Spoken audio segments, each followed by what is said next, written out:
Like the accent. It sounds all right when I talk the other way? Okay. Yes. And my name, does it sound believable? Yes. Okay. Just tell me when. Action. The name is Elle Jarvis. And where I'm from, we usually drink a cup of tea. But when I came to America a few years ago, I discovered what we call the latte. And it's so much better than tea. This documentary is about my search for the perfect latte in The Truth with Cream. You know, the thing about a latte is the creamy deliciousness that you just don't get in a coffee. Coffee is like a man, hot, tasty, but rough and harsh. Oh, but a latte. Ladies are like a latte, hot and tasty, smooth and creamy. Like me, the Latte King. We are standing outside of the Latte King, where it is said that countless women have come to be wooed and creamed. And our journey continues throughout the entire city in search of ridiculous coffee shop owners. They're crazy, a little zany.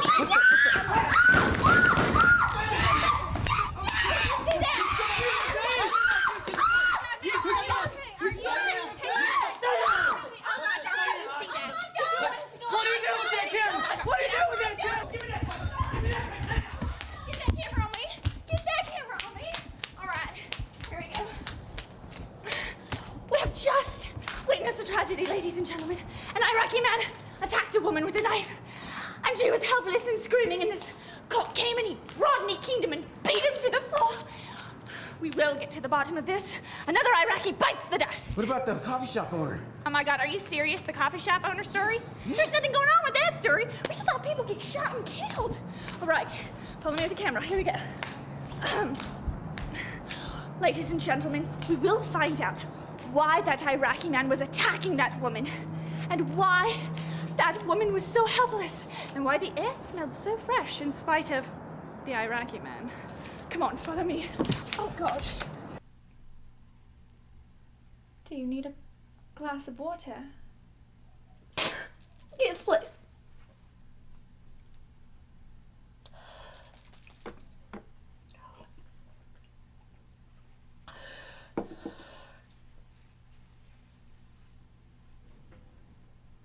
So he came towards you? Yeah. With a knife.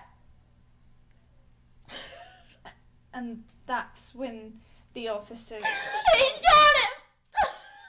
He shot me. He shot me in the face. He did not shoot you in the face. I don't respond well to threats. Another one of you reporters. Well, at least they sent a cute one this time. But you know what? I did not shoot that Iraqi in the face, okay? For the last time. I saw him following me for a couple of days. I was just walking to work and I just turned the corner on Cotton and Elm and I bumped right into him. I mean, my heart stopped. And he just said, "Are you okay?" And I immediately turned around and called my sister. I knew something was wrong immediately. Her voice sounded so... I was frantic. I told her to find a cop. And it just so happens I found one in a coffee shop. I hate civilians. You can't trust them.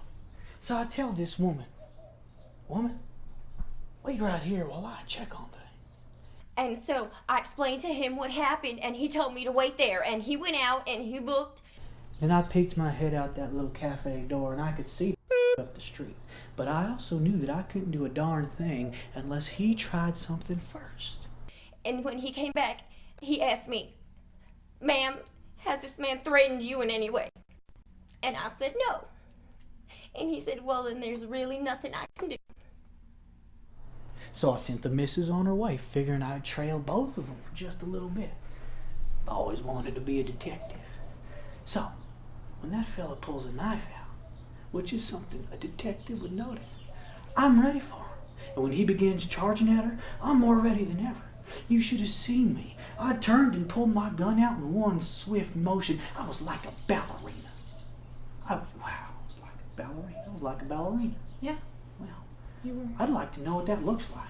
He shot me in the face. No, he didn't. Well, he could have. Well, why were you following her anyway? I was not following her. Well, the woman and the officer both agree. I should not have tried to save her. Save her?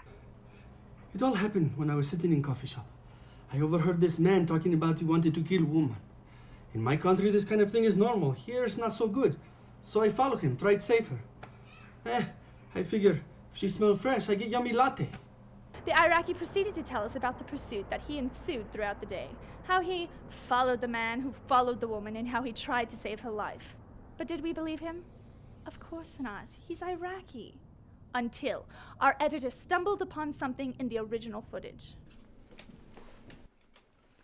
I was looking through the original footage and I found something interesting. This is what he found. Now, if you look closely, here's the woman completely terrified for her life. As we move forward, we notice she takes a step backwards to here. Iraqi is charging at her fast as he pulls out the knife right here. We see the woman spraying what seems to be an air freshener in her defense. At that same moment, the unknown man is pulling out a gun up here and aiming it at the woman. Now, why did the cop not see this happening? Because he was twirling around like a ballerina while pulling his gun out in one motion. Nice delivery to here. Bam, bam, bam. Iraqi goes down. Now, since we last aired our episode of The Truth with Cream, we have revealed some interesting facts. The police have closed the investigation in spite of the new evidence we provided. Is Iraqi free? Of course not. He's Iraqi. Thank you, and good night.